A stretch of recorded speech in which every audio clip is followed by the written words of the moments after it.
Hey everybody, Sylvie K here, and right now I'm out in the greenhouse and I'm trimming back some of these tomatoes here that have gone just wild, because if I don't start cutting them back and I get any more little baby tomatoes on them, I'm going to feel bad about cutting them down, and then I'll never get them cut down so I can replant this whole thing. But anyway, I remember the name of these, and I don't think that the color is going to do justice in the video, but this is the most brilliant tangerine colored orange. And these are a Ukrainian variety of tomato, and they're called orange icicle. And since I had no other varieties of tomatoes in here with this or anywhere to cross-pollinate, I'm going to save a bunch of these seeds and plant this same tomato over again. These seem to be, I have grown the Roma tomatoes and the San Marzano tomatoes, but they don't seem to um, be as good a producer in the way of fruit as these are. So, and like I said, my poor peppers here have just been uh, pushed off to the side here from these invasive tomatoes.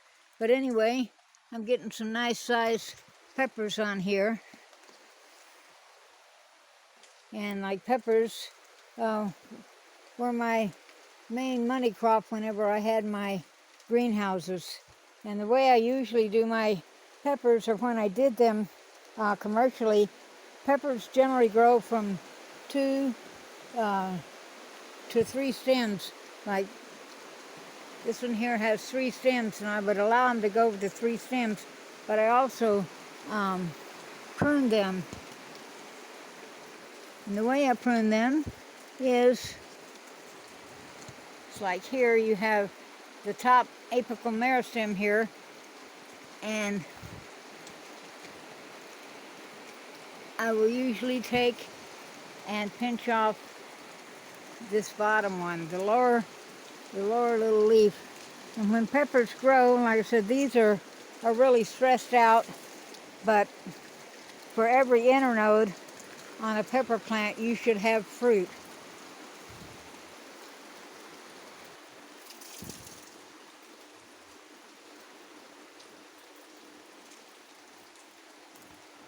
Let's see, I just pinched this off here. When you pinch this off, it has a leaf, but it also has a flower bud. But as you can see on this one here, because it's not overcrowded, I have a baby fruit there, a baby fruit on this internode, and then I have the blossom up here on this one.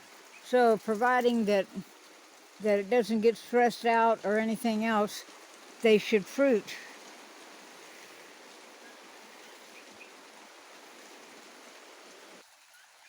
It's like on this Anaheim pepper, as you can see, it basically branched out to 2 main branches, and on this one here, it's like I haven't really paid attention to it, but it has a pepper here at this internode.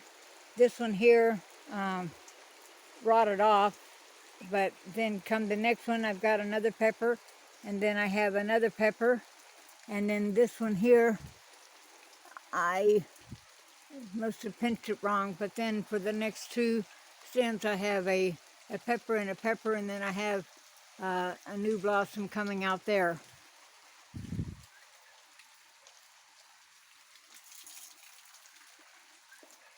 And I also have my first bread seed poppy. These are all Papaver somniferum, and they're the same poppy that you make opium out of. But I have another little bud right there.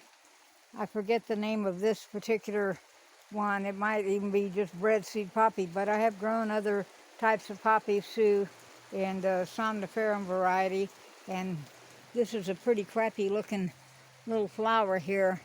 The Danish flag poppies really have a really nice flower and a nice seed capsule. But I'm really happy with these tomatoes. I can't believe how big they've gotten, and I will use these to make my salsa with. Um, they're multi-purpose tomato, but generally referred to as a paste tomato, and they're supposed to be a little citrusy tasting.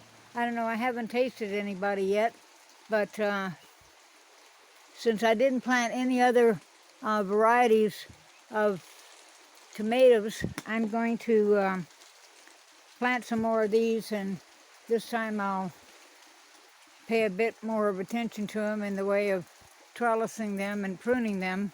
Like I said, I was busy doing other things and just let things get away from me in the garden here.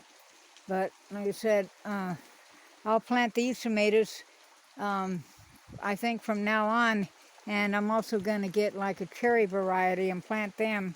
I have planted San Marzano paste tomatoes before, and Amish, and the Roma, and these actually are much better, seems to me, in the way of growing, and they're also, according to all the pictures that I've seen of them, they seem to be a bit larger than what the end product is in all the seed catalog pictures. So I will be planting these from now on, methinks. And I just have a few with blossom end rot, and that's my fault because, like I said, I haven't taken care of them like I should. And sometimes I get busy and forget to water them. And so, but blossom end rot is caused from a variety of things. Mainly, a lot of times it's caused from poor calcium distribution in the plant, but a lot of this is caused from infrequent watering, because that'll cause it too. And like I said, I've had just very little blossom end rot on these tomatoes, and I've read some of the reviews on some of the folks that bought this seed, and they several of them said, blossom end rot, blossom end rot, blossom end rot, yeah. Well, I know the blossom end rot I'm having on my tomatoes, if I have any, is my fault. So I can only say that the people that are having a little gripe session about the blossom end rot on this variety of tomatoes, it has to be their fault too. Because if anybody's going to have blossom end rot and funguses and stuff on their tomatoes, it's going to be me and where I live. But anyway, my peppers are doing real well here. For as neglected as they are, like I said, I can't wait to get some more peppers planted, but I'm gonna make some changes in my greenhouse as soon as I get these monstrous tomatoes out of here, and but I'll be planting a lot more of the bell peppers. Peppers were my favorite thing to grow. But anyway, I'm gonna take this tomato off now before he rots, and I'm going to go cut him open and see what he looks like and tell y'all what he tastes like. Now that's a beautiful tomato. It's a delicious tomato. Like I said, I don't detect any citrus undertones in it. It is a very sweet tomato, but also another tomato that I'm going to get that is really good tasting tomato. They don't get really big, is green zebra. And they have a red zebra one too, but I like the green zebra tomatoes. I've grown those before, and that's also an heirloom variety. So anyway, I also harvested some of my lettuce seed heads, and it's raining today, so I took them in here and let them hang upside down for a minute. Because if I just put them in the bag, they're just going to mold. So I'll leave them here for a bit and let them dry off. So that's going to be all there is for today. And I hope everybody's well. Don't forget to subscribe, and I'll see y'all later. Bye-bye.